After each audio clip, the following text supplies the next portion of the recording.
সেই মাইক্রোফোনটা স্যারকে একটু দাও।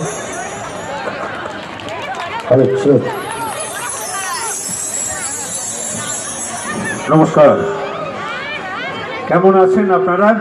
হ্যালো। আমি অনেক দূর থেকে এসেছি,